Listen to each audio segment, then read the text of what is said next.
আর এখন দেখো এই মন্দিরের একদম গর্ভগৃহে ঢুকবো। নন্দীর মুখ থেকে যে জল আসছে সেটাই হলো গোদাবরী নদীর উৎস। ফাইনালি আমরা পৌঁছে গেছি।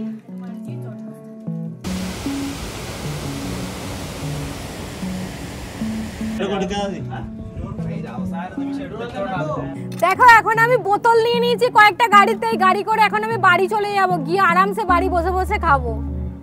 হর হর মহাদেব। 12 জ্যোতির্লিঙ্গের অন্যতম হলো ত্রম্বকেশ্বর। আর ত্রম্বকেশ্বর জ্যোতির্লিঙ্গে ব্রহ্মা বিষ্ণু মহেশ্বর একই সঙ্গে বিরাজমান। আজকে আমরা দর্শন করব এই 12 জ্যোতির্লিঙ্গের অন্যতম ত্রম্বকেশ্বর। সাথে এখানে অনেকগুলো পাহাড় রয়েছে, সেগুলো ট্রেক করব। সাথে সাথে যা যা সাইট সিন রয়েছে সেগুলোও দেখবো। তো পুরো ভিডিওটা তোমরা অবশ্যই মন দিয়ে দেখো, আশা করি তোমাদের ভিডিওটা ভালো লাগবে। কিভাবে তোমরা একদম বিনা লাইনে কম সময়ে এই জ্যোতির্লিঙ্গ দর্শন করবে বা মন্দিরের কাছের একদম হোটেলে থাকবে, তাও আবার অনেক বাজেট ফ্রেন্ডলি প্রাইসে। সাথে সাথে এখানে কি খাওয়া দাওয়া করবে পুরো ট্রিপটাই তোমাদের সাথে শেয়ার করব। আর তোমরা তো জানো আমরা সব সময় budget friendly and cheapest tour করার চেষ্টা করি, তো সবটাই তোমাদের সাথে শেয়ার করব। পুরো ভিডিওটা দেখো। আর যারা যারা আমাদের চ্যানেলটাকে এখনো সাবস্ক্রাইব করোনি তারা গিয়ে তাড়াতাড়ি সাবস্ক্রাইব করে নিও এরকম সুন্দর সুন্দর ভিডিও দেখার জন্য।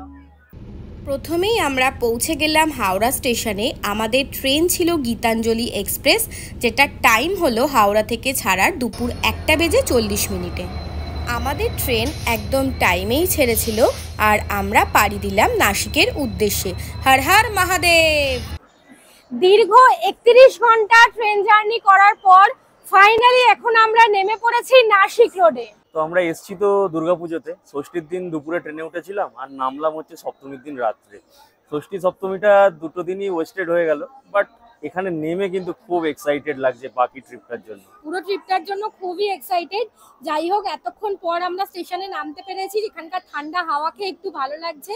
এখন আমরা যাব এক্সিট গেটের দিকে, ওখান থেকে গাড়ি দেখবো, কারণ আমরা তো হোটেল বুক করাই আছে, হোটেলে পৌঁছাবো। আর এখন তো অনেকটা রাত হয়ে গেছে, 9:30। তো দেখি কি গাড়ি পাওয়া যায়, তারপর আমরা যাব হোটেলে। এখন আমরা দাঁড়িয়ে আছি নাসিক রোড স্টেশনের একদম এই বাইরের পার্কিং প্লেসটাতে, যেখানে এসে তোমরা প্রচুর 4 হুইলার, অটো বা এরকম ইকো কারগুলো পেয়ে যাবে। আর এখানকার প্রাইসগুলো আমরা এর আগে 1200-1400 এরকম শুনেছিলাম, বা এখনও ওরা এরকম বলছে, বাট অথেন্টিক প্রাইস যদি নেয় বলবো 1000। আমাদেরও 1000 টাকা নিচ্ছে। আমরা ইকো গাড়িটা বুক করেছি, এখন আমরা যাব হোটেলের দিকে। তো চলো এখন উঠে পড়ি। আমাদের হোটেলটা ত্রম্বকেশ্বর মন্দিরের একদমই কাছে, 2 থেকে 3 মিনিট লাগবে ওয়াকিং ডিস্টেন্স। তো এখান থেকে মন্দির পর্যন্তও কিন্তু ডিস্টেন্সের ভাড়া নেবে 1000 টাকা। স্টেশন থেকে আমাদের হোটেলের ডিস্টেন্স হচ্ছে 38 কিলোমিটার। আর এখনো আমাদের হোটেল পৌঁছাতে প্রায় 10 মিনিট মতো সময় লাগবে। এখন বাজে রাত 11:15 আর অনেকটাই খিদে পেয়ে গেছে। আর হোটেল যেতে যেহেতু এখনো 10 মিনিট মতো বাকি আছে, তাই আমাদের ড্রাইভারকে বলার পর উনি এই হোটেলটা শিব বৃন্দাবন, এই হোটেলটায় এখন দাঁড় করিয়েছে। এখানে আমরা ডিনারটা সেরে নেবো, তারপর যাব হোটেলের দিকে। এখন বাজে রাত 11:15 আর আমরা দাঁড়িয়ে আছি আমাদের খাবার হোটেলের সামনে। একটা থ্রিলার অ্যাম্বিয়েন্সের মধ্যে দাঁড়িয়ে আছি। এরকম সামনে দিয়ে একটা হাইওয়ে চলে গেছে, ঠিক আছে। আর এর একদম পাশেই হচ্ছে হোটেল। এখানের প্রত্যেকটা হোটেলই এরকম হাইওয়ের পাশে। আর বাকি হোটেলের পিছনে যে এরিয়াগুলো রয়েছে, এই যে অন্ধকার এরিয়া, এগুলো পুরো পাহাড়। এই রাত্রে হালকা হালকা দেখা যাচ্ছে আর খুব টিপ টিপ করে বৃষ্টি পড়ছে আর খুব ঠান্ডা, মানে একটা থ্রিলার ফিল হচ্ছে। মানে পিছনে পুরো অন্ধকার পাহাড়, সামনে এরকম হাইওয়ে, এরকম রেস্টুরেন্ট, জাস্ট অসাধারণ। বৃষ্টিটা কিন্তু ওয়েদারটাকে আরেকটু রোমান্টিকও করে তুলেছে, দারুণ লাগছে ওয়েদার। গাটা ছমছম করছে। আর এই ছমছম করতে করতে চলো দেখি হোটেলে কি কি পাওয়া যায়, কি খাওয়া যায়। চলো। হোটেলটা যথেষ্টই বড় আর অনেক স্পেসিয়াস, অনেকজন একসাথে বসে খেতে পারে আর প্রচণ্ড নিট অ্যান্ড ক্লিন। আর আমরা অর্ডার করে দিয়েছি এরকম রুটি, পনিরের তরকারি, আর এটা আছে ভেজ কোলাপুরি। খাবারগুলো খুব রিজনেবল না হলেও মোটামুটি ঠিকঠাকই। এটা 270, ভেজ কোলাপুরি 280, রুটিগুলো 15 টাকা পিস, যথেষ্ট বড় বড় এবং ভালোও আছে। আর হ্যাঁ, সাথে তো স্যালাড দিয়েই দিয়েছে। তো চলো এবার খাওয়া যাক। এদিকে খাওয়া দাওয়া শুরু করে দিয়েছে। ভেজ কোলাপুরি দিয়ে খাচ্ছি, নান রুটি।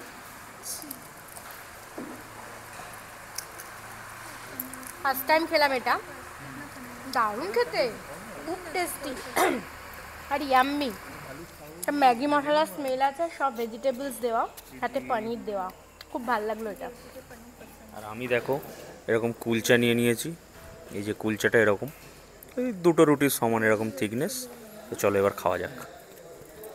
আমাদের খাওয়া দাওয়া কমপ্লিট হয়ে গেছে, এখন আমরা গাড়িতে উঠে পড়েছি ফাইনালি। এখন আমরা হোটেলে গেলে বাঁচি, আর পারা যাচ্ছে না জাস্ট। কিন্তু এর মধ্যেও এই স্নোফলের মতো ডিজলিং বৃষ্টিটা হচ্ছে, যার জন্য ওয়েদারটা দারুণ হয়ে গেছে। এখন বাজে রাত প্রায় 11:15 আর ফাইনালি আমরা পৌঁছে গেছি আমাদের হোটেল শিবানন্দে। আর এটা আমাদের আগে থেকেই বুক করে রাখা ছিল, আর এখনও কিন্তু প্রচণ্ড বৃষ্টি হচ্ছে। তো চলো হোটেলে যাওয়া যাক। চেকিং প্রসিডিওর আমাদের কমপ্লিট হয়ে গেছে, এখন আমরা যাব রুমের ভিতরে। তো চলো,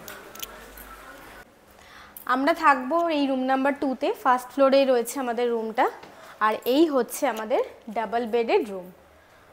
প্রচণ্ড নিট অ্যান্ড ক্লিন রুমটা, এই দেখো। আর এখানে দিয়ে দিয়েছে টাওয়াল, 2টো সোপ, আর এদিকে রয়েছে শ্যাম্পু। আর বেডটা কতটা নিট অ্যান্ড ক্লিন তোমরা সেটা দেখে বুঝতেই পারছো কতটা সুন্দর রুমটা, আর অনেকটাই স্পেশিয়াস। আর এদিকে রয়েছে টিভি ক্যাবিনেট, এদিকে তো এসি রয়েছে, ওদিকে একটা এক্সস্ট রয়েছে সুন্দর। আর ঘরে কিন্তু প্ল্যান্ট সব রয়েছে। আর এদিকে রয়েছে একটা বিশাল বড় মিরর। এই হচ্ছে পুরো রুম ট্যুরটা। এবার তোমাদেরকে দেখাবো ওয়াশরুমটা। এই হচ্ছে ওয়াশরুমটা প্রচণ্ড ক্লিন, জাস্ট দেখো ভিতরটা। ভিতরে ঢুকেই একটা রয়েছে বেসিন, আর একদম এক্সস্ট চালিয়ে দিয়েছি। এদিকে রয়েছে শাওয়ার, আর এদিকে ভালো বেশ দেখো একটা টেবিলের ওপরে মানে টুলের ওপরে বালতিটা রাখা, এটাতে কিন্তু স্নান করতে খুব সুবিধা হবে। ওদিকে কোমর সব রয়েছে। বাথরুমটাও যথেষ্ট কিন্তু বড়, আর পুরো রুমটাই কিন্তু খুবই পরিষ্কার পরিচ্ছন্ন। এই হচ্ছে আমাদের পুরো রুম ট্যুরটা। আর এবারে চলো তোমাদেরকে প্রাইসটা শেয়ার করে দিই। এই পুরো রুমের এই ডাবল বেডরুম, মানে এখানে তোমরা 4 জন আরামসে থাকতে পারবে খুব সুন্দরভাবে। ভাড়া পড়ছে 2500 টাকা পার ডে, মানে মাথা পিছু আমাদের পড়ছে মাত্র 625 করে। আর এখান থেকে মন্দির কিন্তু জাস্ট 2 থেকে 3 মিনিট হাঁটা পথ, মানে মন্দিরের কাছে নিতেই আমরা অলওয়েজ প্রেফার করি। তো এটা কিন্তু মন্দিরের একদমই কাছে, তো সেই আন্দাজে ভাড়াটা কিন্তু অনেকটাই কম। আর এত সুন্দর একটা হোটেল ভাবা যায় না। সকাল সকাল আমি একদম রেডি হয়ে গেছি দর্শন করতে যাব বলে ত্রম্বকেশ্বর মন্দিরে। আর আমাদের হোটেল হচ্ছে এই যে হোটেল শিবানন্দ, আর দেখো এদিকটাতেই হচ্ছে একদম ত্রম্বকেশ্বর মন্দির। তো বুঝতেই পারছো মানে 1-2 মিনিটও সময় লাগবে না, জাস্ট বেরিয়েই মন্দির। তো এখন আমরা যাব দর্শনের জন্য। আর আমাদের দর্শনের জন্য ভিআইপি টিকিট আগে থেকে অনলাইন ওয়েবসাইট থেকে বুক করা আছে, 200 টাকা করে নেয়। তো তোমাদেরকে লিঙ্কটা শেয়ার করে দেবো ডেসক্রিপশন বক্সে। আর যদি তোমরা নর্মাল দর্শন করতে চাও তাহলেও হবে, বাট সেটাতে একটু সময় লাগে, ভিড় হয় বলে আমরা ওটা করিনি, আমরা ভিআইপি টিকিট বুক করে রেখেছি। এখান থেকে আমরা এরকম টেবিলে প্রচুর এরকম ডালার দোকান রয়েছে, আমরা এইখান থেকে নিয়ে নিলাম এই যে ফুল, এই যে ফুলের ডালি হচ্ছে এখানে 100 রুপিস, এর সাথে প্রসাদ ফুল এরকম পুরোটা থাকবে, খুব সুন্দর না? আর জুতোও কিন্তু তোমরা এখানে রেখে তারপর মন্দিরের দিকে যেতে পারবে, একদম সামনেই মন্দির। তো আমরা নিয়ে এবার যাব মন্দিরের দিকে। নর্মাল লাইন অন্য দিক থেকে আছে, যেহেতু আমাদের ভিআইপি টিকিট বুকিং ছিল তাই আমরা এক্সিট গেট দিয়েই ঢুকলাম।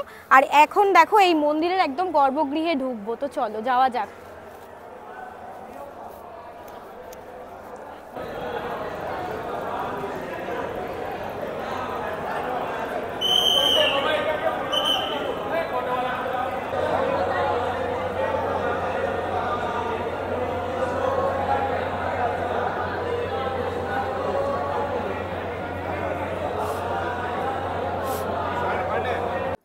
আমাদের দর্শন খুব সুন্দরভাবে হয়ে গেছে। আমাদের যেহেতু ভিআইপি টিকিট ছিল, জাস্ট 2 থেকে 3 মিনিট লাগলো, সুন্দরভাবে দর্শন পেয়ে গেছি। আর এই মন্দিরের গর্ভগৃহের ভিতরে কিন্তু কালসর্প, মঙ্গল দোষের রুদ্রাভিষেক, বিভিন্ন ধরনের পুজো কিন্তু করা হচ্ছে মন্দিরের ভিতরে। তবে কালসর্পের পুজোটা যেহেতু অনেকক্ষণের সময় সাপেক্ষ ব্যাপার, তাই মন্দির চত্বরে এখন আর করা হয় না, ওটা বাইরে করা হচ্ছে। আর এই হলো পুরো মন্দির চত্বরটা। এই নাসিকের ত্রম্বকেশ্বরের মন্দিরের হিস্ট্রিটা চলো তোমাদের সাথে একটু শেয়ার করি। গৌতম মুনি অহল্যা দেবীকে নিয়ে বাস করতেন ব্রহ্মগিরি পর্বতে, এবং উনি ভগবান মহাদেবের উপাসনা করতেন আর চাষাবাদ করতেন। আর অন্যান্য তপস্বীদের সেই জন্য ওনার ওপর একটু রাগ ছিল। একদিন ঈর্ষাবশত গৌতম মুনির ক্ষেতে অনেক ফসল ছিল, সেই সময় তপস্বীরা একটা গরু ছেড়ে দেয়। গরুটি মাঠের মধ্যে দৌড়ে বেড়ায়, ফসলের ক্ষতি হচ্ছিল, তখন গৌতম মুনি তাকে তাড়া করার পর গরুটি পালাতে গিয়ে মারা যায়। তো তখন অন্যান্য তপস্বীরা বলেন যে আপনি গোহত্যা করেছেন, এখন আপনাকে শাস্তিস্বরূপ কি করতে হবে না, এখানে ব্রহ্মগিরি পর্বতে মা গঙ্গাকে নিয়ে আসতে হবে, কারণ মা গঙ্গা তো এখান থেকে বয়ে চলে না। তো উনি কী করলেন, ব্রহ্মগিরি পর্বতে আবার মহাদেবের উপাসনা করলেন এবং উপাসনা করার পর মহাদেব কিন্তু খুশি হলেন। খুশি হওয়ার পর উনি বললেন তুমি কি চাও বলো, তখন উনি বললেন পুরো ব্যাপারটা। তারপরে তখন মহাদেব বললেন ঠিক আছে, গঙ্গাকে আমি নিয়ে আসার ব্যবস্থা করছি। তখন উনি মা গঙ্গাকে বললেন, মা গঙ্গা তখন বললেন যে আমি এখানে আসতে পারি যদি আপনি এখানে প্রকট হন। এবং তখন থেকেই উনি জ্যোতির্লিঙ্গ রূপে এই নাসিকের ত্রম্বকেশ্বরে উনি উদ্ভব হন এবং এই যে মন্দির স্থাপন করেন পেশোয়া তৃতীয় বাজিরাও 16 লক্ষ টাকা দিয়ে এই কালো যে পাথরের দেখতে পাচ্ছ এই মন্দির উনি নির্মাণ করেন এবং তখন থেকে জ্যোতির্লিঙ্গ রূপে মহাদেব এখানে উদ্ভব হন এবং মা গঙ্গা এখানে গোদাবরী রূপে প্রবাহিত হয়েছে। গঙ্গাই অন্য নামে গোদাবরী রূপে ব্রহ্মগিরি পর্বত থেকে যাচ্ছে। আর এখানে কালসর্প মাঙ্গলিক এই পুজোগুলো ভীষণ ভালো হয়, মানে সবাই বিশ্বাস করে যে এখানে এলে সমস্ত এই দোষ সব কেটে যায়, কারণ মহাদেবের কাছে এলে আমার মনে হয় না আর কোনো দোষই থাকতে পারে। আর এই হচ্ছে পুরো গল্পটা। হর হর মহাদেব, হরিয়ম তৎসৎ। মন্দিরের পাশের এই পাথরগুলো হলো সবথেকে পুরনো এবং রেয়ারেস্ট শিবলিঙ্গ, যেটা একসাথে ব্রহ্মা বিষ্ণু এবং মহেশ্বরকে ডিফাইন করে। ত্রম্বকেশ্বর মন্দির থেকে বেরিয়ে আমাদের হোটেল সামনেই, তো আমরা হোটেলে গিয়ে একটু ফ্রেশ ট্রেশ হয়ে এসেছি। আর ত্রম্বকেশ্বর মন্দিরের মধ্যে অনেক রকমের পুজো পাঠ চলে, যেমন ধরো রুদ্রাভিষেক বা ওই মাঙ্গলিক দোষ কাটানো, কালসর্প কাটানো, এরকম কিছু পুজো পাঠ চলে। তো আমরাও দেখলাম একটু কিছু করা যেতে পারে পুজো পাঠ, তো আমরাও একটু রুদ্রাভিষেক করে নিলাম, যার জন্য আমাদের প্রচুর সময় লেগে গেছে। তো ব্রেকফাস্টটাও স্কিপ হয়ে গেছে, তাই আমরা হোটেলে গিয়ে ফ্রেশ হলাম আর এখন চলে এলাম ডিরেক্ট খাবো বলে দুপুরের লাঞ্চ। আমাদের হোটেলের একদম বাইরেই প্রচুর স্ট্রিট ফুড আর প্রচুর খাবারের রেস্টুরেন্ট রয়েছে। দাঁড়াও একবার তোমাদের ব্যাক ক্যামেরা করে আমি দেখাচ্ছি। দেখো এদিকটায় হচ্ছে আমাদের হোটেলটা রয়েছে আর এদিকেই রয়েছে আমাদের ত্রম্বকেশ্বরের মন্দির। আর এই চত্বরটায় পুরোপুরি একদম জমজমাট, প্রচুর খাবারের দোকান রয়েছে, স্ট্রিট ফুড রয়েছে। আর এখন আমরা ঢুকবো এই রেস্টুরেন্টটায়, তো চলো দেখি কি কি পাওয়া যায়। দেখো এটা হলো মেনু কার্ড, আর আগের দিন যে রেস্টুরেন্টে খেয়েছিলাম যেরকম ছিল মেনু কার্ডটা এখানেও কিন্তু সেরকমই, অলমোস্ট মেনুগুলো সব একই টাইপের আছে। আর এখান থেকে আমরা যেটা নিয়ে নিয়েছি এই 100 টাকার এই থালিটা। দেখো থালির মধ্যে কি কি আছে, রুটি, ভাত, পাঁপড়, এটা কি সাম্বার টাইপের ডাল, এদিকে একটা ডাল, এদিকে তরকারি, আর এদিকে একটা রয়েছে চাটনি টাইপের। এই পুরো থালিটা নিয়েছে 100 টাকার। এটা আমি অর্ডার করেছি, তো এখন খাবো। আমাদের সাথে রয়েছে অঙ্কিতা আর ভাই, ওরা দুপুরে দেখো অর্ডার করেছে প্লেন রাইস, আর এটা হচ্ছে একটা মিক্সড ভেজ, আর এদিকে দেখো রয়েছে ডাল। ডালটা এরকম ছোট একটা কিউট বালতি করে দিয়ে গেছে, কি কিউট না। এই হচ্ছে আমাদের টোটাল খাবার দাবার। তো এখন আমরা জমিয়ে লাঞ্চ করব। খাওয়া দাওয়া করার পর আমরা হোটেলের সামনে থেকেই একটা অটো নিয়েছি, কারণ এবার আমরা যাব ব্রহ্মগিরি হিলস ট্রেকিংয়ের জন্য। আর ওই হিলস ট্রেকিংয়ের জন্য আমরা এই অটোটা পুরো রিজার্ভ করেছি, আমাদের ভাড়া নিয়েছে 500 টাকা। এই ব্রহ্মগিরি হিলস ট্রেক যেখান থেকে স্টার্ট হচ্ছে, শুধু সেই স্টার্টিং পয়েন্টে ছেড়ে দেওয়ার জন্য অটো ভাড়া নেয় জাস্ট 100 টাকা, বাট আমাদের 500 টাকা নিয়েছে, কারণ ওটা অনেকটা উপর পর্যন্ত ছেড়ে দেবে। সেখান থেকে আমরা খুব বেশি ট্রেকার করতে হবে না, কিছুটা ট্রেক করে যাব। সো চলো, খুব এক্সাইটেড লাগছে, বাকিটা ট্রেক করার পরে তোমাদের বলছি। এই ব্রহ্মগিরি হিলস ট্রেক যেখান থেকে স্টার্ট হচ্ছে ওইখান পর্যন্ত শুধু অটো ছেড়ে দিলে নেয় মাত্র 100 টাকা। ওটা অবশ্য অটোর দরকারও নেই, 10-15 মিনিট হেঁটে পায়ে হেঁটে সময় লাগে, ঠিক আছে। আর আমাদের 500 টাকা নেওয়ার কারণ হলো এই যে ব্রহ্মগিরি হিলস এর অনেকটাই ওপর পর্যন্ত আমরা চলে এসেছি, প্রায় 12-13 কিলোমিটার মতো রাস্তা টপকে ওপরে চলে এসেছি। তো এই পর্যন্ত আসতে নেয় 500 টাকা। তো চলো এবার উপরে ওঠা যাক। আমরা এখন ব্রহ্মগিরি হিলস ট্রেকিং স্টার্ট করে দিয়েছি, আর ট্রেকিংয়ের মজাটাও পাওয়া শুরু করে দিয়েছি অলরেডি। রাস্তাটা সামনে দেখো, কোথা থেকে যাব জাস্ট কিচ্ছু বুঝতে পারছি না। আর প্রচুর হনুমান আছে এখানে, হ্যাঁ, যাদের সাথেই দেখা হচ্ছে সবাই একটা কথা, খুব কম লোকই আছে বাট দেখা হলে একটা কথাই বলছে, মোবাইল সাবধান, সব কিছু সাবধান, কারণ এরা সব কিছুই খাবার ভেবে কেড়ে নিতে চেষ্টা করে। আর রাস্তাটা জাস্ট দেখো কিভাবে যে যাচ্ছি, জানি না কি হবে। হর হর মহাদেব।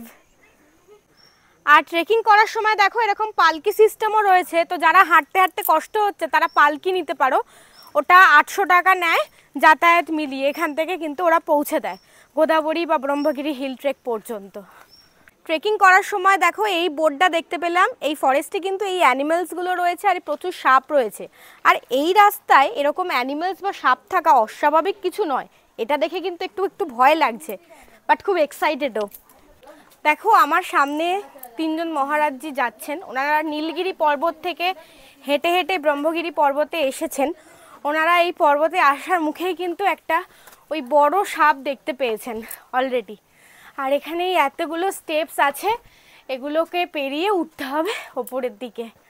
ট্রেকিংয়ের টাইমে দেখো এরকম ছোট ছোট কয়েকটা দোকান আছে, খুব রেয়ার। এখান থেকে আমরা এই লাঠি নিলাম, কারণ এটা সাপোর্ট থাকলে আমার মনে হয় উপরে উঠতে অনেক বেশি সুবিধা হবে। 10 টাকা নিল, আসার সময় দিতে হবে, মানে আসা যাওয়া মিলিয়ে 10 টাকা লাঠির চার্জ।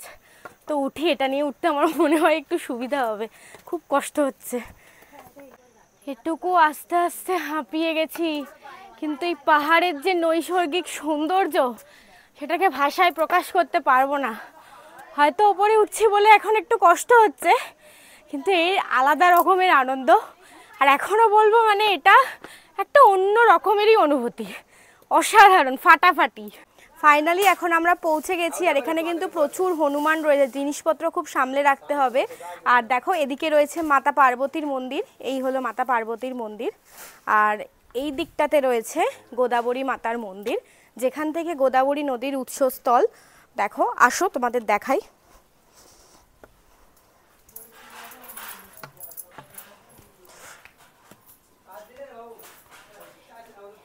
এই হলো গোদাবরী মাতার মন্দির, আর ওখানে দেখো নন্দীর মুখ থেকে যে জল আসছে সেটাই হলো গোদাবরী নদীর উৎস।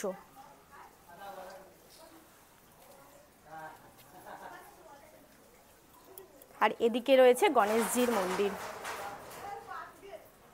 ব্রহ্মগিরি হিল ট্রেকস আমাদের হয়ে গেছে, মানে এই ব্রহ্মগিরি হিল ট্রেকিং তো শেষ হবে না, সারা দিন করলেও ট্রেকিং শেষ হবে না। আর আমাদের ব্রহ্মগিরি হিল ট্রেকিংয়ের এই পার্বতী গোমুখ যে জায়গার সোর্স, ওইটুকু পর্যন্ত আমরা গেছি। আরও অন্যদিকে কিন্তু অনেক দিক রয়েছে যাওয়ার মতো, বাট আমরা এখানে এসেই বুঝে গেছি হয়ে গেছে আমাদের, কারণ অনেকটা বিকেলও হয়ে গেছে, এখন 5টা বাজে। আমরা যদি অন্য আরেকটা দিক শুরু করি তাহলে 8টা-9টা বেজে যাবে। আর এই পাহাড়ি এই জঙ্গল এলাকায় তো জানো, দেখালাম কি কি অ্যানিমেলস রয়েছে, অত রাতে এখানে সম্ভব নয়। আর সত্যি কথা এইটুকু উঠে আমরা বুঝে গেছি আমাদের ফিটনেস কতটা, অনেক কম ফিটনেস আমাদের, এইটুকু আসতে না হালত পুরো খারাপ হয়ে গেছে। আর এখনও আমাদের হাতে রয়েছে 2টো ট্রেক, হরিহর ফোর্ট, আঞ্জেরি হিলস, এইসব ফোর্ট বাকি রয়েছে। তো বুঝতে পারছি যে ফিটনেসটা কতটা দরকার এইসব হিলস ট্রেকিংয়ের জন্য। পাহাড়ে দেখো এখন ট্রেকিং করে আমরা একটু ক্লান্ত হয়ে গেছি, আর এখন নিম্বু পানি খাবো। আর দেখো কুঁজো থেকে জল নিয়ে আমাদের বানিয়ে দিচ্ছে নিম্বু পানি। ব্রহ্মগিরি হিলস ট্রেকিংয়ের সময় এসে এই নিম্বু পানিটা কিন্তু খেও, কে কেমন বানায় বলতে পারবো না, কিন্তু এই দাদু দারুণ বানিয়েছে, 100 টাইমস বেটার দ্যান লিমকা বানিয়েছে। আর আমার এনার্জিটাকে না আরও বাড়িয়ে দিয়েছে, এখন মনে হচ্ছে আমি পুরো ব্রহ্মগিরি পর্বতের যা বাকি আছে সব হেঁটে ঘুরে দেখে ফেলবো। ভাবছি হেঁটেই আমরা পৌঁছাবো নাসিক ত্রম্বকেশ্বর মন্দিরের কাছে, আর সেই জন্য আমরা এখন এই রাস্তা ধরে যাচ্ছি। একটু একটু বৃষ্টি পড়ছে আর অন্ধকারও হয়ে এসছে, ওয়েদারটাও কিন্তু দারুণ লাগছে। বৃষ্টি হওয়ার পর পাহাড়টা দেখো একটা অন্য রকমের রূপ নিয়েছে, সাথে এই জলের আওয়াজটা আসছে, একটা অন্য রকমের শব্দ হচ্ছে, সব মিলিয়ে পরিবেশটা না একেবারে অন্য রকমের মায়াবী হয়ে উঠেছে, জাস্ট দুর্দান্ত লাগছে। দেখো একবার ফিল করো, বৃষ্টির জল দেখো কিভাবে নামছে এই সিঁড়ি দিয়ে, আর এই সিঁড়ি ধরেই কিন্তু আমরা এখন পৌঁছাবো।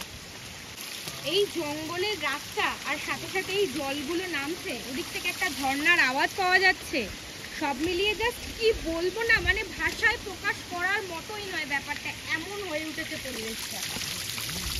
বর্ষায় মহারাষ্ট্র একটা অন্য রকমের হয়ে যায়, এটা এতদিন সবার মুখে শুনেছি, বাট আজকে নিজে এসে উপলব্ধি করলাম সত্যি এটা একটা অন্য রকমের।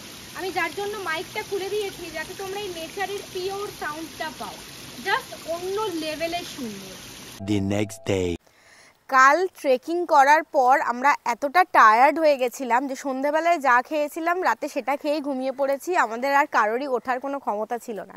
আর আজ সকাল সকাল একদম 6টার সময় ঘুম থেকে উঠে আমরা চলে এসেছি আঞ্জনেরি হিল ট্রেক করার জন্য। হোটেল থেকে বেরিয়েই অটো পাওয়া যায়, অটো বুক করে এলে 300 টাকা নেবে, টিকিট কাউন্টার পর্যন্ত দিয়ে যাবে, তারপর হাঁটা শুরু করতে হবে। আর যদি তোমরা টিকিট কাউন্টারের নিচ পর্যন্ত মানে রাস্তা পর্যন্ত ছেড়ে দেয় তাহলে সেক্ষেত্রে ভাড়া নেয় 200 টাকা। তবে সেটা ভুলেও করো না, কারণ ওইখানে ছেড়ে দিলে এই পর্যন্ত হেঁটে আসতে অবস্থা পুরো খারাপ হয়ে যাবে, করতে পারবে না। এই টিকিট কাউন্টার পর্যন্ত হেঁটে আসতেই তোমাদের অবস্থা খারাপ হয়ে যাবে। তাই 300 টাকা খুব ভালো, এই টিকিট কাউন্টার পর্যন্ত চলে এসে একদম। আর কিছু কিছু অটো তো 500 টাকা নেয়, আরো উপরে ছেড়ে দেয়। ওটা খুব একটা লাভজনক হবে বলে মনে হয়। আর বাসে এলে ভাড়া নেয় 20 টাকা করে, পার পারসন 20 টাকা। বাস স্ট্যান্ডও রয়েছে, বাট এত দূর তো আসবে না বাস, ওই রাস্তাতেই ছেড়ে দেবে। এখনো অনেকটা রাস্তা বাকি আছে আর আমাকে এইভাবে উঠতে হচ্ছে, এত স্লিপারি না, পাটা বিশাল স্লিপ খাচ্ছে, বিশাল। ফাইনালি আমরা পৌঁছে গেছি অঞ্জলি মায়ের মন্দিরে, যেখানে অঞ্জলি দেবী এসেছিলেন একদিনের জন্য। এতটা কষ্ট করে উঠে এখানে যখন এলাম, সত্যি নিজেকে অনেক সৌভাগ্যবান বলে মনে হচ্ছে, ভীষণ ভালো লাগছে। ভাষায় প্রকাশ করার মতো নয়। এই যে মন্দিরটা পাহাড়ের কোন চূড়ায়, এত ভালো লাগছে এসে এখানে। এবার দেখো উঠবো এই পাহাড়টাতে, যেটা কিনা হলো হনুমানজির জন্মস্থান। যেতে হবে 1 ঘন্টা, জানি না যেতে পারবো কিনা, মনে আশা রাখছি, ভক্তি রাখছি, দেখি হনুমানজির কৃপায় ঠিক কতটা যেতে পারি। 3 ঘন্টা তো উঠলাম, উঠে এই ডেস্টিনেশনে এসেছি। এখানে এসে মন জাস্ট ছুঁয়ে গেছে, মানে মন ভরে গেছে। ওদিকটা জাস্ট দেখো একবার, এমন একটা জায়গায় চলে এসেছি যেখানে ঝর্ণা আমাদের নিচে, পাহাড় সবই নিচে, আর একটা অসম্ভব হাওয়া হচ্ছে, যেখানে না নিজের বডিকে ব্যালেন্স করে দাঁড়িয়ে থাকাটাই অনেকটা বড় ব্যাপার। মানে এই এতটা উপরে না, এই হাওয়াটাকে জাস্ট নেওয়া যাচ্ছে না, এত মানে হাওয়াটা ভারী লাগছে। এই হলো সেই স্থান যেখানে মাতা অঞ্জনি দেবী তপস্যা করে হনুমানজিকে পেয়েছিলেন। ফাইনালি মাতা অঞ্জনি হনুমানজি। অনেকটা সিঁড়ি দিয়ে নেমে এসেছি, সিঁড়ি দিয়ে নেমে দেখো এদিকে রয়েছে একটা মাটির রাস্তা, আর মনে হচ্ছে এদিকটাতেই হনুমানজির জন্মস্থান। তো গিয়ে দেখা যাক পাই কিনা জন্মস্থান দেখতে। অ্যান্ড ফাইনালি আমরা পৌঁছে গেছি হনুমানজির জন্মস্থানে। জয় শ্রীরাম। দেখো এখান থেকে কিন্তু পাহাড়ি ঝর্ণার জল পড়ছে, আর এই যে ভিতরটা দিয়ে ঢুকতে হবে, এখানে না ঢোকার মতো নয় জায়গাটা। দেখো হনুমানজির এখানে রাখা রয়েছে ছবিগুলো, এই যা দেখা যাচ্ছে এইটুকুই, এটাই হনুমানজির জন্মস্থান। পাহাড়ি ঝর্ণার জল একদম ঢোকার মুখেই পড়ছে। আমরা এখন চলে এসেছি আমাদের next sightseeing, Someshwar temple and Someshwar waterfalls. এই যে এই রাস্তা ধরে এখন আমরা যাব। এখন আমরা দাঁড়িয়ে রয়েছি সোমেশ্বর মহাদেবের মন্দিরে। এই দেখো সোমেশ্বর মহাদেবের মন্দির, আর এদিকে রয়েছে হনুমানজির মন্দির, আর ওই দিকেও দুটো মন্দির রয়েছে। দেখো ওদিকটাতেও দুটো মন্দির রয়েছে। তো এখন চলো মন্দিরের ভিতরে যাই। এই যে ঢুকেছি এখন মন্দিরের ভিতরে, ওদিকে রয়েছে দেখো মহাদেব, আর এদিকে রয়েছে দেখো নন্দীজি, আর এদিকে একটা গণেশজির ফটো রয়েছে। খুব সুন্দর মহাদেবটা। সোমেশ্বর মহাদেবের মন্দিরের দেখো একদম এই পাশেই রয়েছে দুটো মন্দির, এটা হচ্ছে লক্ষ্মীনারায়ণ মন্দির, আর ওদিকে রয়েছে রাম জানকী মন্দির। এই দুটো মন্দির পাশাপাশি। এখন আমরা যাব সোমেশ্বর ওয়াটারফলসটাকে দেখতে, যার আওয়াজ আমরা এই দূর থেকেই পাচ্ছি, অনেক জোরে হচ্ছে। তো এবার কাছে গিয়ে দেখব। সোমেশ্বর মন্দির দেখে বেরিয়েই আমরা ভেবেছিলাম ওদিকে গেলে ফলসটা পাবো, বাট ওদিকটায় লেক রয়েছে, ওই লেকটাই এত দূর পর্যন্ত বোটিং করা যাচ্ছে, বাট এখান থেকে এইটুকু জাস্ট নিয়ে যাবে, আর বোটিংয়ের জন্য নেয় পার পারসন 50 টাকা। আর এখান থেকে জাস্ট এইটুকুই দেখা যাচ্ছে, এটা দেখতে হবে মেন রোড থেকে গিয়ে ওই দিকের জায়গা একটা রয়েছে। আমাদের ড্রাইভার তো ও পর্যন্ত নিয়ে যায়নি, দেখি ড্রাইভারকে গিয়ে একবার বলি, যদি নিয়ে যায় তাহলে আমরা ওই জায়গাটায় যেতে পারবো।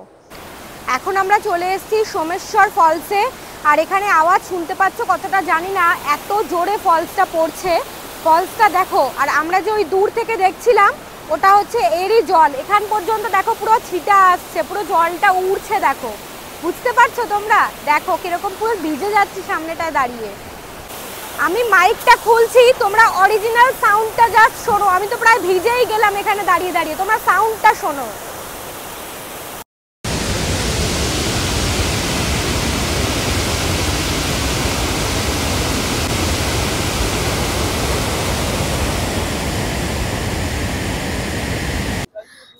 এখন এসেছি আমাদের নেক্সট সাইট সিন রামকুণ্ডে।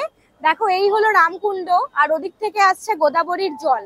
জলের জাস্ট গতিটা তোমরা দেখো, মানে দারুণ স্পিডে জলটা এদিক থেকে আসছে আর এদিক থেকে বয়ে যাচ্ছে। আর এই যে কুম্ভ মেলা হয় নাসিকের এই রামকুণ্ডতেই হয়, যেটা আগামী বছরেই আছে। আর এখানে জাস্ট এসেই জানতে পারলাম, দুদিন আগে ওই যে ওপরের যে টাওয়ারটা দেখতে পাচ্ছ, মানে মন্দির টাইপের, ওটা পুরো হাফ ডুবে গেছিল। আর ওদিকে যে হনুমানজি রয়েছে দেখো, ওটা পুরো মাথা পর্যন্ত জল ছিল। মানে জলটা বুঝতে পারছো বর্ষাকালে কি হয়। আজকে নেই আলাদা কথা, জাস্ট দুদিন আগে এটা পুরো ডুবে গেছিল, এই জায়গাগুলো পুরো জল ছিল। আমরা এখন চলে এসেছি নেক্সট সাইট সিন পঞ্চবটিতে। এই দেখো এই যে বটগাছের তলায় দাঁড়িয়ে রয়েছি, এরকম 5টা পরপর বটগাছ রয়েছে। আর এই বটগাছগুলো রয়েছে রামের সময় থেকে, তাই এই জায়গাটার নাম পঞ্চবটি। আর এখানে দেখো এই গাছগুলোর নিচেই রয়েছে সীতা গুহা, এর ভিতর থেকেই যেতে হবে আমাদের সীতা গুহাতে। এই যে সীতা গুফায় এখন উঠলাম, আর এখানেও নাকি কেভ রয়েছে, সেখান থেকে হামাগুড়ি দিয়ে নিচে নাকি নামতে হয়। আমি তো খুব এক্সাইটেড যাওয়ার জন্য। আসো আসো।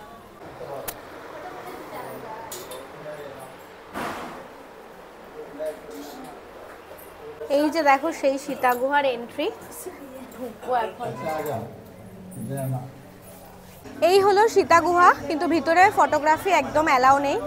আর ভিতরে রয়েছে কালো পাথরের রাম সীতা লক্ষণ মহাদেব, আর একটা কচ্ছপ রয়েছে। তো খুব ভালো লাগলো ভিতরে, এক্সপিরিয়েন্সটা কিন্তু দারুণ। পঞ্চবটির একদম সামনে এই রেস্টুরেন্টটা থেকে আমরা এখন কিছু খাবো, খিদে পেয়ে গেছে। আর আমরা দেখো অলরেডি অর্ডার করে দিয়েছি পাওভাজি। এটা নিয়েছে 1 প্লেট 120 রুপিস।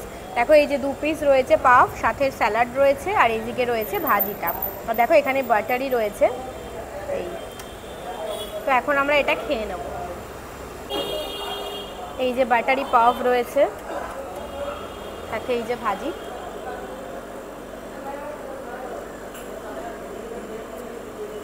আর তো রয়েছে স্যালাড, দারুণ খেতে। আমরা এসেছি এখন নেক্সট সাইট সিন কালারাম মন্দিরে।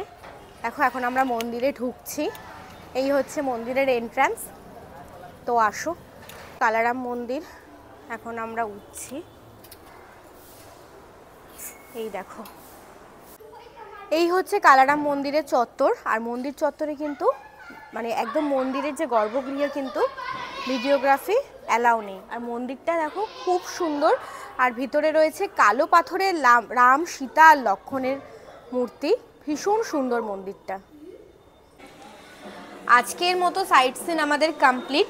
আর আজকে এখন আমরা ডিনার করব মহারাষ্ট্রের স্পেশাল বাইগান মশালা, সাথে তাওয়া পরোটা, আর এদিকে রয়েছে চাপাটি, সাথে স্যালাড আর পিকেল রয়েছে। আর কালকের জন্য আমাদের প্ল্যান আছে হরিহর ফোর্ট আর সুলা ভাইনিয়ার্ডস। আর বাকিটা তো গডস প্ল্যান, দেখি কতটা কি করতে পারি। আপাতত এখন খেয়ে দে হোটেলে গিয়ে ঘুমোতে পারলে বাঁচি। আর এই হলো বেগুন মশালা, তোমাদেরকে একটু দেখাই। এই দেখো, এই হচ্ছে বেগুন মশালা। আর এটা যেহেতু মহারাষ্ট্রের সিগনেচার আইটেম, তাই ভাবলাম যে আজকে না খেলে না পুরো টোটাল লস হয়ে যাবে। আর তোমাদেরকেও একটু খেয়ে দেখাই, যেহেতু এটা সিগনেচার। এ দেখো, এটা হচ্ছে পুরো বেগুনটা, ঠিক আছে? এই দেখো, এই যে বেগুনটা, ছোট ছোট বেগুন দিয়ে করা।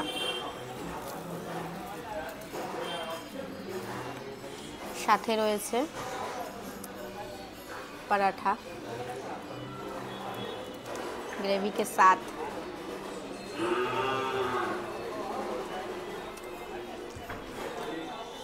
ফ্যান্টাস্টিক। সাথে রয়েছে আমাদের স্যালাড। এটা পিকলে ডিপ করে আমি খেতেই পারি। Very nice. বেগুন মশলা আর পরাঠা খেয়ে তো ভীষণ ভালো লেগেছে, তাই আমরা অর্ডার করে দিয়েছি মহারাষ্ট্রের আরেকটা স্পেশাল আইটেম মিসেল পাও। এই দেখো, এটা হচ্ছে মিসেল আর এটা হচ্ছে পাও, ঠিক আছে? সাথে রয়েছে স্যালাড। তো এটা খেতে হবে, এটা না খেলেও মিস হয়ে যেত। দেখো এই যে এটা, চলো। এই হচ্ছে পাও আর এই হচ্ছে মিসেল।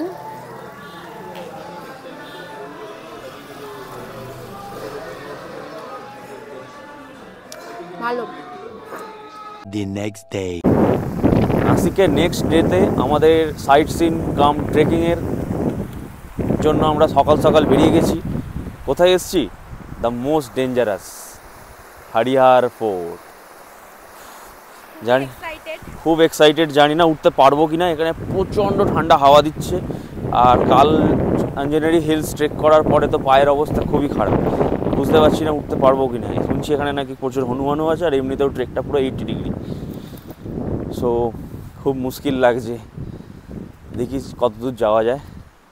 যতটুকু পারবো যাব, তারপরে আজকে মনে হয় না আর আমরা খুব বেশি দূর যেতে পারবো বলে। একটা অস্বাভাবিক ঠান্ডা হাওয়া দিচ্ছে, আর এটা না নাসিক থেকে আমাদের অটো করে আসতে প্রায় 1 ঘন্টার কাছাকাছি সময় লাগলো, অনেকটাই দূরে, আর অনেক ভেতরে পুরো ঘন জঙ্গলের মধ্যে দিয়ে এলাম, আর চারিদিকে শুধু পাহাড়। আমাদেরকে জঙ্গলের জায়গাটা দেখাতে পারিনি, অত সকালবেলা আমরা বেরিয়েছি, চারিদিকটা পুরো অন্ধকার ছিল সেই জন্য। হ্যাঁ, আর এখানের আমাদের হোটেল থেকে, ত্রম্বক থেকে এখানে আসতে আমাদের একটা অটো বুক করে নিয়েছিলাম, ওটার ভাড়া নিয়েছে হচ্ছে 600 টাকা। এরকমই ভাড়া হয়, 500 টাকা 600 টাকা। হ্যাঁ, আর আমরা ওখান থেকে বেরিয়ে পড়েছি 5:30 নাগাদ, তো ঘন্টাখানেক লাগলো। এখন বাজে হচ্ছে 6:30, 1 ঘন্টাই লাগলো পুরো। আমরা এখানে পৌঁছে গেলাম। এটা অনেকটা জঙ্গলের ভিতরে, ভাবা যাচ্ছে না।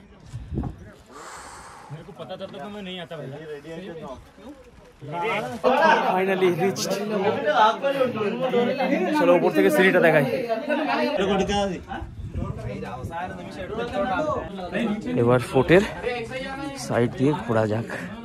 ও নাইস।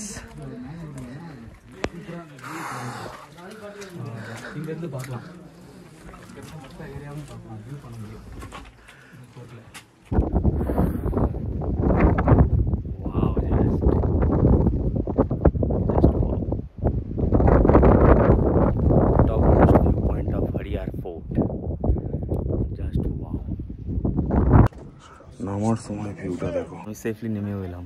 ওফ, অসাধারণ এক্সপিরিয়েন্স। ত্রম্বকেশ্বরে আমাদের হোটেল শিবানন্দের সাথেই রয়েছে এই রেস্টুরেন্টটা। চেক ইনের সময় তোমাদের দেখিয়েছিলাম, তাই এটাতে খাওয়ার ইচ্ছা ছিল। আজকে আমাদের চেক আউট রয়েছে, তো এখানে বসে এখন আমরা অর্ডার করেছি পুরি সবজি, এটা নিয়েছে 70 টাকা প্লেট। আর এখানে করেছি মশালা ধোসা, এটা নিয়েছে 80 রুপিস। এবার এগুলো আমরা খেয়ে আমরা বেরোবো সুলা ওয়াইন ওয়ার্ডসের দিকে। আমাদের গাড়ি বুক করে রাখা আছে, তো ওখানে গিয়ে তোমাদের সাথে দেখা হচ্ছে। আমরা এখন চলে এসেছি নাসিকের লাস্ট সাইট সিন সুলা ভাইনইয়ার্ডসে। আর এটা হলো ইন্ডিয়ার top most largest and most awarded brand. আর এখানে আসার জন্য তো একটু এক্সাইটেড ছিলাম, কারণ নাসিকের সুলা ভাইনইয়ার্ডস তো খুবই ফেমাস, সেই জন্যই আমরা খুব এক্সাইটেড এখানে আসার জন্য। আর এখানে আমাদের গাড়ি বুক করে আসতে হয়েছে, তোমরা চাইলে অটো বুক করেও আসতে পারো। এই হচ্ছে পুরো পার্কিং এরিয়া, দেখো প্রচুর লোকজন আসছে। এই যে পুরো গাড়ি পার্ক করে এখান থেকে ঢুকতে হবে, আর এখানে তোমাদের কিন্তু টিকিট কেটে ঢুকতে হবে। দেখো কভার চার্জ লেখা আছে 600, আর উইকেন্ডে কিন্তু বা ফেস্টিভ ডেতে এলে কিন্তু 1000 টাকা করে নেবে। আর তোমরা এখানে ঢুকে ওয়াইন টেস্টিং করতে পারো, লেখা রয়েছে। আর এবারে এখন আমরা টিকিট কেটে ভিতরে ঢুকবো, তারপর তোমাদের বাকি ইনফরমেশনটা দেবো। দেখো এখন আমি বোতল নিয়ে নিয়েছি কয়েকটা গাড়িতে, গাড়ি করে এখন আমি বাড়ি চলে যাব, গিয়ে আরামসে বাড়ি বসে বসে খাবো। সুলা ভাইনইয়ার্ডস দেখার সাথে সাথে আমাদের নাসিকের ভিডিওটাকে এখানেই এন্ড করছি। আর এই সুলা ভাইনইয়ার্ডসের একটা ডিটেইলড ভিডিও রেখেছি তোমাদের জন্য, আমাদের চ্যানেলে আসবে। তো ভিডিওটা ভালো লাগলে একটা লাইক করো, কেমন লাগলো অবশ্যই কমেন্ট সেকশনে জানিও। বেশি বেশি করে শেয়ার করো সবার সাথে, যাতে সবাই এই চিপেস্ট ওয়েতে এই বাজেট ফ্রেন্ডলি ট্যুরটা করতে পারে। আর যারা আমাদের চ্যানেল ওয়েটিং ফর সানডেকে এখনও সাবস্ক্রাইব করোনি, তারা তাড়াতাড়ি সাবস্ক্রাইব করে নাও এরকম সুন্দর সুন্দর ভিডিও দেখার জন্য। দেখা হচ্ছে নেক্সট ভিডিও নিয়ে। Bye bye.